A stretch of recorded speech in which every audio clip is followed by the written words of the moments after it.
Hello friends, today I will discuss about the amino acids. Major topic is protein and in which amino acids is the subtopic. तो major topic है आपका protein.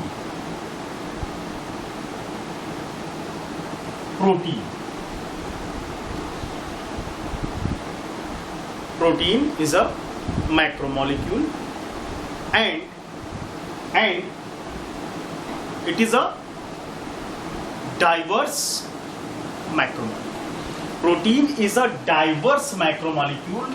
First point, it is a diverse macromolecule. Why it is called diverse macromolecule? Because the protein is made up of amino acid. There are 20 standard amino acid are present in the living beings. ऐसे बहुत सारे amino acid और भी हैं, they are derivatives, but 20 standard amino acids are present in the living beings that forms a diverse range of protein. These amino acids, these different amino acids are sequenced in the protein. तो जब 20 standard amino acid हैं, 20 another अलग अलग alphabet हैं, तो इससे बनने वाले सीक्वेंस कितने होंगे? Infinite sequences are formed by the combination of 20 standard amino acid. और अगर आप केवल 20 की ही बात कर रहे हैं तो आप उससे भी बहुत सारे प्रोटीन बना सकते हैं. प्रोटीन ऐसा नहीं है कि प्रोटीन केवल 20 अमीनो एसिड की सीक्वेंस होते हैं. Protein have thousand of amino acids, some are repeated also. तो there are 20 standard amino acid, different standard amino acid that forms a protein, and because of that protein is a diverse molecule. Another property of protein, another property क्या होगी? Another property of protein is it is a heteromolecule.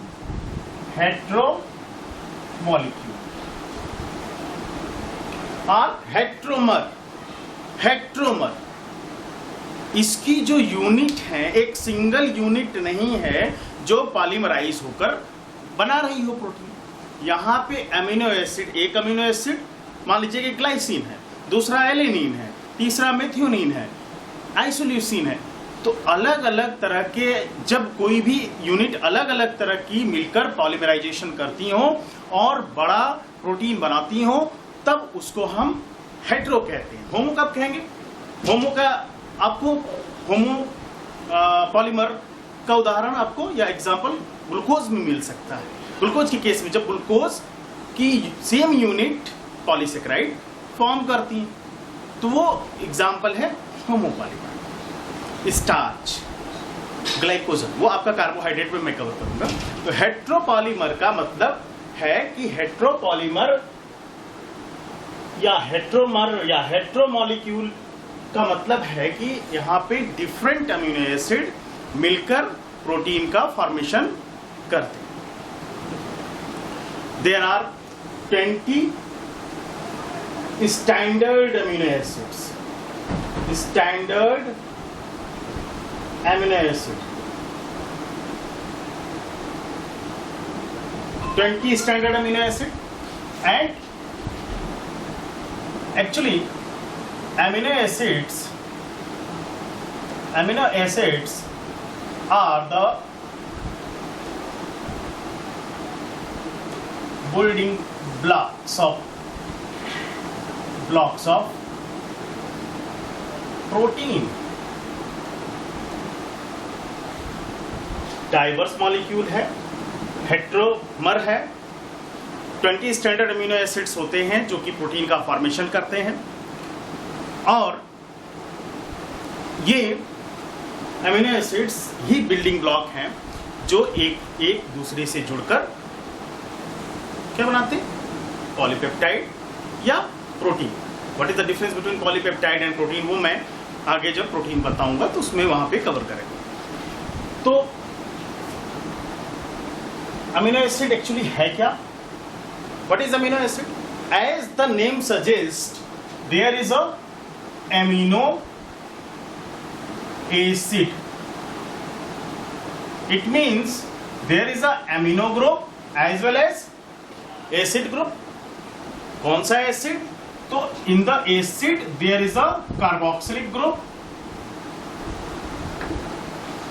Carboxylic group and one amino group.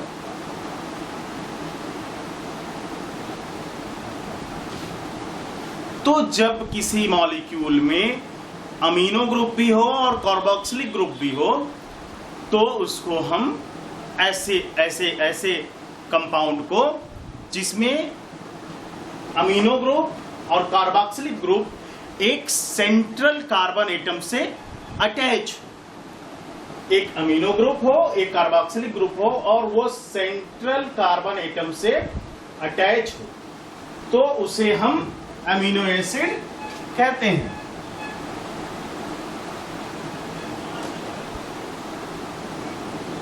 जैसे ये आपका central carbon atom है जिसको हम C alpha कहते हैं, तो इसकी चारों वैलेंसी कैसे पूरी होगी? इस पे आर ग्रुप एल्किल ग्रुप होते हैं और the fourth one is the hydrogen. तो किसी भी अमीनो एसिड में ये जो हेड मॉलिक्यूल है ये सेम होता है। जितने भी स्टैंडर्ड अमीनो एसिड हैं उनका जो ये हेड मॉलिक्यूल है ये सेम होगा। Every amino acid have a central carbon atom that is called C alpha is attached with the carboxylic group as well as with the amino group and one hydrogen is attached, and here the R group, this R group may be changed, and because of the change in the R group amino acid के different types बनते हैं। R groups के change होने से ही amino acid का different type बनता है। तो this is true for 19 amino acid, this is true for 19 amino acid. One amino acid that is the simplest amino acid is the glycine which are having another H molecule instead of R। तो इससे फर्क क्या पड़ेगा? पहली चीज मान लीजिए कि हमने यहां पे R रखा, हम R देख रहे हैं, तो ये हमारा जो सेंट्रल कार्बन एटम है, सेंट्रल कार्बन एटम से चार अलग अलग ग्रुप अटैच हैं। सेंट्रल कार्बन एटम से चार अलग अलग ग्रुप अटैच हैं। एक से H है, दूसरे से अमीनो ग्रुप है, तीसरे से कार्बोक्सिलिक ग्रुप है और चौथे से एल्किल ग्रुप है। तो this central carbon atom is called chiral centre. जब किसी कार्बन के चारों बैलेंस चारों बॉन्ड अलग अलग ग्रुप से अटैच हो तो ऐसे कार्बन को हम कायरल कार्बन कहते हैं। तो इट्स शो अ कायरलिटी, तो this one is called chiral carbon. Chiral carbon, तो कायरल कार्बन होने से क्या होगा? जब भी केमिस्ट्री में, एक्चुअली बायोमॉलिक्यूल्स एक ऐसा चैप्टर है जो आपको केमिस्ट्री भी कवर करेगा और बायोलॉजी भी कवर करेगा। केमिस्ट्री में भी आपको एक चैप्टर बायोमॉलिक्यूल्स है। तो यहाँ पे ये कायरल कार्बन है जो कि चार अलग अलग ग्रुप से अटैच है।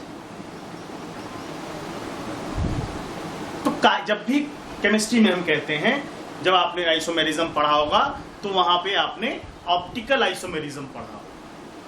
तो जब कोई कायरल सेंटर होता है तो वो उस पर्टिकुलर मॉलिक्यूल जिसके पास कायरल सेंटर है वो प्लेन पोलराइज लाइट को राइट या लेफ्ट में रोटेट कर सकता है। इसका क्या मतलब है कि जब कोई प्लेन पोलराइज लाइट, मान लीजिए कि कोई भी प्लेन पोलराइज लाइट का ये पाथ है, यहां से ये लाइट चल रही है और इसके पाथ में अगर कोई इसके पाथ में अगर कोई ऐसा मॉलिक्यूल आ जाए जो इसको राइट में रोटेट कर दे या लेफ्ट में रोटेट कर दे, ये इस मॉलिक्यूल की प्रॉपर्टी है। ये मॉलिक्यूल अमीनो एसिड के पास ये प्रॉपर्टी है कि वो प्लेन पोलराइज लाइट को, अगर उसके पास कायरल सेंटर है, प्लेन पोलराइज लाइट को आइदर राइटली रोटेट कर देगा या लेफ्ट रोटेट कर देगा। क्वेश्चन बहुत बार पूछा गया है पीएमटी के या सीबीएसई में या नीट में या ग्रेजुएशन लेवल पे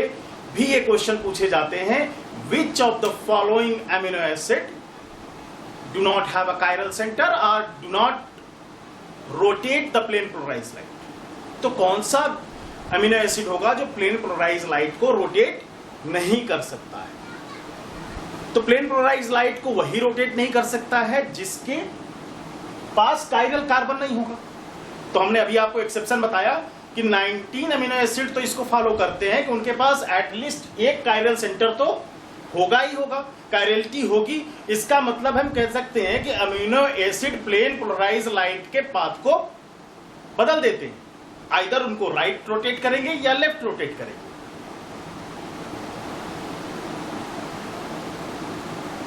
तो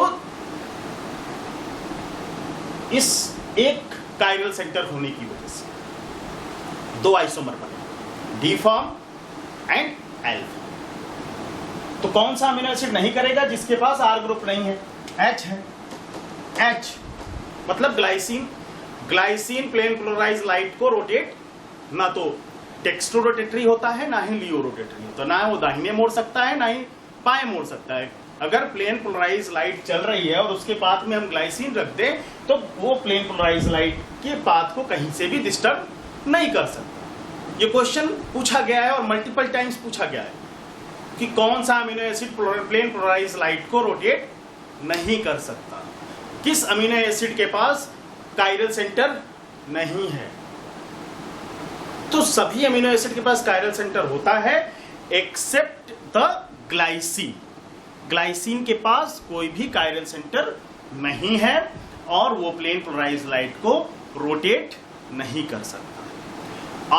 और this is called optical isomerism. This is called optical isomerism. तो जब एक कायरल कार्बन है तो ऑप्टिकल आइसोमेरिज्म के लिए ऑप्टिकल आइसोमेरिज्म या आइसोमर्स जो देखते हैं, यहां पे इसका जो फॉर्मूला है 2 to the power n। 2 to the power n। n denotes for the number of chiral center. If the amino acid have one chiral center, then the total number of isomer is equal to 2. If the amino acid have more than 2 chiral center or more than 1 chiral center, अगर मोर than 1 chiral centre होगा तो उसके 4 isomer बनेंगे। तो ये question भी आपसे chemistry में भी पूछता है और यहां पे भी बायोलॉजी में भी पूछता है। बायोलॉजी में पूछता है, अभी मैं जब आपको इधर अमीनो एसिड के बारे में बताऊंगा तो इन अमीनो एसिड के स्ट्रक्चर से बताऊंगा कि किस किस अमीनो एसिड के पास more than 1 chiral centre present. तो यहां पे आपको कितने, इन जनरल 19 अमीनो एसिड जो हैं उनके पास निश्चित रूप से एक कायरल सेंटर तो है ही है, तो उसके 2 आइसोमर बनेंगे। इन आइसोमर को हम क्या कहते हैं? तो ये आइसोमर क्या होते हैं? These are called enantiomer. These are called enantiomer. Enantiomer जो भी मॉलिक्यूल जिसके पास कायरल सेंटर है और वो प्लेन पोलराइज लाइट को दाहिनी तरफ या बाईं तरफ रोटेट कर देता है, उसको राइट और लेफ्ट पे रोटेट कर देता है, ऐसे मॉलिक्यूल्स को हम, ऐसे आइसोमर्स को हम इनेंशियोमर कहते हैं। Enantiomer are non superimposable mirror image. Enantiomer क्या है? नॉन सुपर इम्पोजेबल, मतलब आप सुपर इम्पोज नहीं कर सकते। अगर हमने ये हाथ ऐसे रख दिया, ये हाथ हमने ऐसे रख दिया तो इस पे हमारा दूसरा हाथ सुपर इम्पोज नहीं करेगा। लेकिन अगर हमने यहां कोई मिरर लगा रखी है तो मेरा ये जो हाथ है इसका जो इमेज बनेगा वो मेरे दाहिने हाथ के का मिरर इमेज होगा, या बाएं हाथ का मिरर इमेज दाहिने हाथ को शो करेगा, लेकिन इस पे सुपर इंपोज नहीं हो रहा है। तो these are called such molecules which are enantiomer are non superimposable mirror image. तो हम देखते हैं, इसका उदाहरण देखते हैं कि non superimposable mirror image क्या है। यहां पे एक अमीनो एसिड अब हम बना रहे हैं, this one is the C alpha, here is H, यहां पे COO माइनस, यहां पे N plus H3 and R।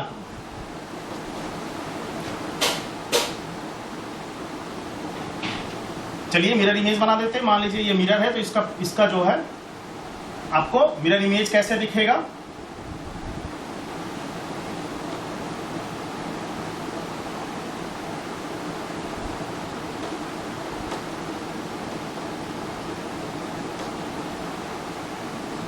इसका मिरर इमेज आपको बिल्कुल एग्जैक्टली ऐसा दिखेगा, but they are not superimpose, they are not superimposable. तो enantiomer are non superimposable mirror image. दूसरी चीज कि हम अगर पेपर पे लिखा हुआ है तो हम सिंपलेस्ट कौन सा मेथड होगा जिससे हम ये जान सकते हैं कि ये इसमें से कौन सा डी है, कौन सा एल है, कौन सा डी है और कौन सा एल है। तो इसका एक सिंपलेस्ट पेपर पे देखने के लिए कभी कभी ये क्वेश्चन पूछता है कि चित्र में दिए गए, इमेज में दिए गए फिगर को देख के बताइए कि ये जो अमीनो एसिड है ये डेक्स्ट्रो रोटेटरी है या लियो रोटेटरी, डेक्स्ट्रो रोटेटरी है या लियो रोटेटरी है। तो इसका एक सिंपलेस्ट कॉन्सेप्ट है, उस कॉन्सेप्ट को देखिए कि आप आर ग्रुप को हम सबसे बड़ा मानते हैं, आर ग्रुप को हम सबसे बड़ा मानते हैं, तो आर ग्रुप को हम ए नंबर दे देंगे, ये दे दिया। इसके बाद ये और ये, इसको हम लोग हाइड्रोजन तो है, ये सब में हाइड्रोजन प्रेजेंट है, तो हाइड्रोजन को हम नहीं काउंट करते हैं, हम इनमें देखते हैं। तो ये क्या पोजीशन रखते हैं। अब जैसे इसका मॉलिक्यूलर वेट, इसके बाद आर ग्रुप के बाद इसका मॉलिक्यूलर वेट होगा, तो इसको हम लोग बी मान लेते हैं, और इसके बाद ये है, ये सी। अब हमारी जो एरो चलेगी वो A to B to C चलेगी। तो ये क्या हुआ, दिस वन इज क्लॉकवाइज, ये क्लॉकवाइज रोटेशन है। तो जब ये क्लॉकवाइज रोटेशन शो करे, it means it is a D form, it is D amino acid. दूसरी तरफ सुपर इंपोजेबल हमने बनाया है, आप जरा सुपर इंपोजेबल को यहां पे देखिए, this one is A, as R group को हम मान लेते हैं कि वो सबसे बड़ा उसका ग्रुप है, उसका मॉलिक्यूलर वेट सबसे ज्यादा होगा। दूसरा मॉलिक्यूलर वेट है इसका और तीसरा इसका, और यहां ए बी सी जब आप चलेंगे तो ये क्या है, एंटी क्लॉकवाइज। तो anticlockwise plane polarise light को, ये क्या anticlockwise means laevorotatory, laevorotatory is the L form. Plane polarise light को ये मॉलिक्यूल लेफ्ट में रोटेट कर। नेचर में अमीनो एसिड एल फॉर्म में ही प्रेजेंट होते हैं। नेचर में mostly amino acid are present in the L form. ये क्वेश्चन भी बार बार पूछा गया है कि अमीनो एसिड एल फॉर्म में प्रेजेंट होते हैं या डी फॉर्म में प्रेजेंट होते हैं। तो amino acid mostly are present in the L form, but there are some exceptions also, exceptions like in some antibiotics। और दूसरा जो सबसे इंपॉर्टेंट एग्जांपल है पेप्टाइडोग्लाइकान का, peptidoglycan that is found in the cell wall of bacteria, वहां पर आपको D amino acid मिलते हैं। अदरवाइज डी अमीनो एसिड बहुत ही रेयर है, एल अमीनो एसिड ही मोस्ट अबंडेंट है और नेचर में प्रेजेंट होता है। तो ये याद रखने वाली बात है। यहां से बहुत सारे क्वेश्चन आपको दिख रहे हैं जो बार बार पूछे गए हैं, ग्लाइसिन के बारे में, कायरल सेंटर के बारे में, इनेंशियोमर के बारे में, ऑप्टिकल आइसोमेरिज्म के बारे में, और हम इससे, इस कॉन्सेप्ट से किसी भी कोई भी अमीनो एसिड दिया हो तो हम इस कॉन्सेप्ट से ये देख सकते हैं कि वो लियो रोटेटरी है या डेक्स्ट्रो रोटेटरी है। तो इस अमीनो एसिड का हमने नाम L रख दिया और इसका D रख दिया, जिसने प्लेन पोलराइज्ड लाइट को लेफ्ट में रोटेट किया। लेफ्ट में रोटेट करने का मतलब एंटी क्लॉकवाइज आपको दिख रहा है और यहाँ पे क्लॉकवाइज दिख रहा है। तो दीज आर कॉल्ड इनएंशियोमर। तो अमीनो एसिड के बारे में, अमीनो एसिड जो सबसे पहले सर्च किया गया, जो सबसे पहले अमीनो एसिड सर्च किया, that is asparagine from asparagus इन 1806। सबसे पहले सर्च किया गया अमीनो एसिड है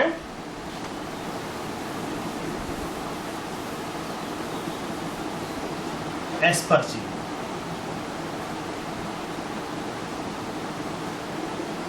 in 1806 from एस्परगस।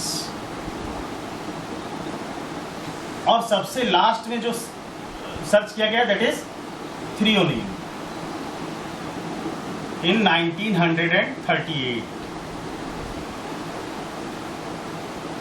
तो ये क्वेश्चन भी पूछता है कि सबसे, कभी कभी हिस्ट्री पे भी चले जाते हैं तो हमें ये भी नोट डाउन कर लेना है। एस्परजीन 1806 में सबसे पहले सर्च आउट किया गया और थ्रियोनिन इन सबसे लास्ट में सर्च किया गया स्टैंडर्ड अमीनो एसिड है, that is the time is 1938।